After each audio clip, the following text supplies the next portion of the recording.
Hello, my friend, and welcome to Wisdom Trek. I am Guthrie Chamberlain, your guide to wisdom and creating a living legacy. Thank you for joining us for our 5-day-per-week wisdom and legacy building podcast. Today is 556 of our trek, and it is Wisdom Wednesday. Every Wednesday along Life's Trail, we will dig for the nuggets of wisdom that are found in the book of Proverbs. Today, we'll explore the 31st and final chapter in Proverbs. We are broadcasting from our studios at the Big House in Marietta, Ohio. We had a great weekend in Charlotte. We did have an important meeting on Friday to attend, and we were able to assist our younger daughter Janet and her husband Rowan complete their tax returns. On Saturday, I was able to invest most of the day with our grandson Kip, playing with his safari animals, remote control race car, and coloring several pages of animals. We then had an early dinner with my sister Rebecca before heading to watch Janet play in her first roller derby bout. There were 2 bouts that evening, where Charlotte's A team won a decisive victory over a team from Florida, while the B team played against a very tough team from the Carolinas. Janet was the lead jammer on the B team, and although the final score was not in our favor, Janet played a very tough game and was named MVP of her team.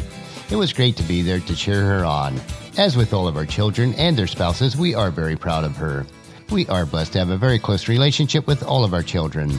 This brings us to our topic for today in Proverbs chapter 31. The first 9 verses are the instructions from a mother to her grown son who is king.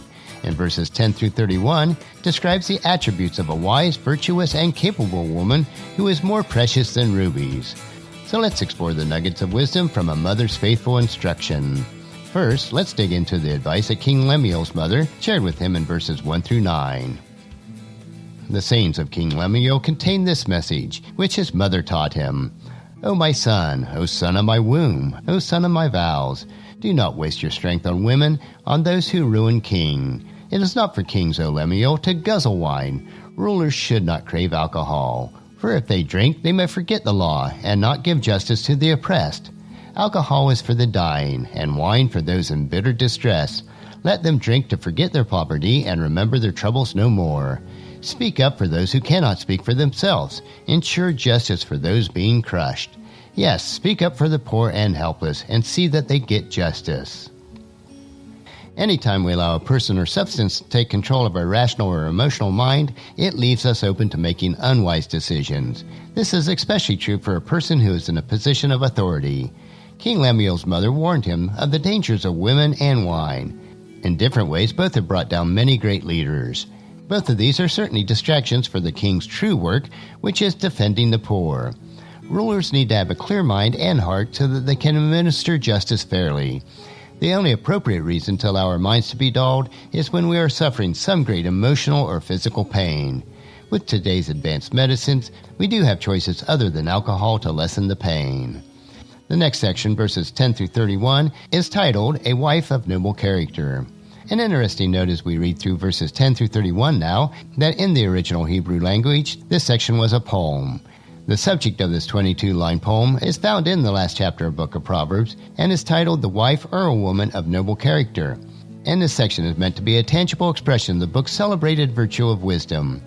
The author is essentially showing us what wisdom looks like in action. There is a direct connection between the Proverbs 31 woman and the woman wisdom that is found in earlier chapters of Proverbs. This section is packed with very rich imagery.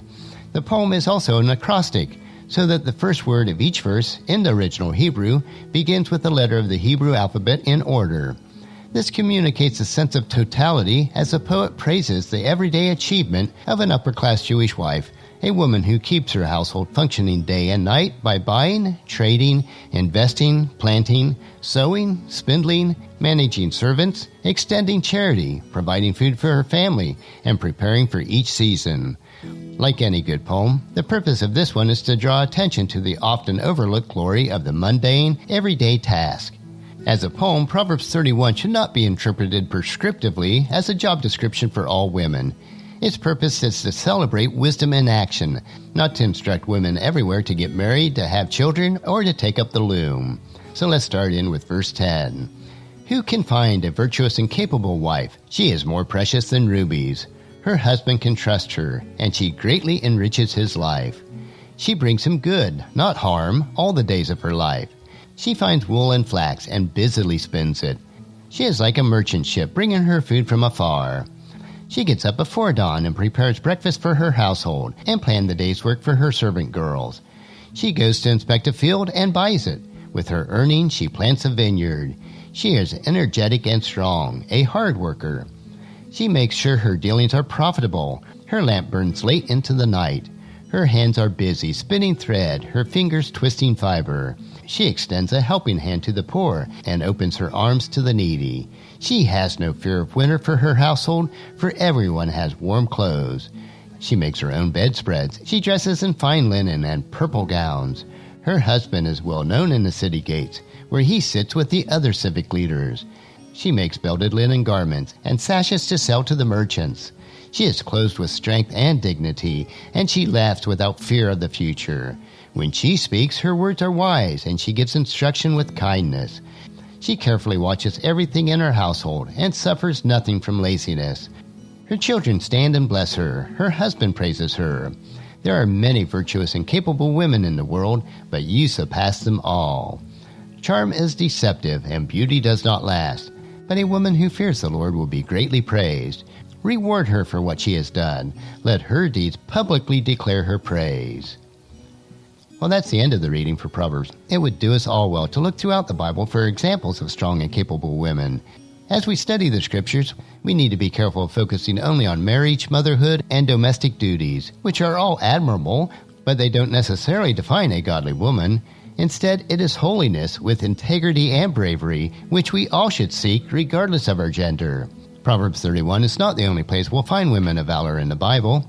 You can turn to Sarah or Deborah, Esther, Mary Magdalene, Mary of Bethany, Mary of Nazareth, Martha, the Apostle Junia, Priscilla, Phoebe, and Tabitha too. You can also turn to women of valor in your life, possibly your mother or your grandmother, and many others around the world who are bringing their unique gifts, insights, passion, and calling to bring hope and healing to the world. That is what it really means to honor a woman as described in Proverbs 31. Let her deeds publicly declare her praise.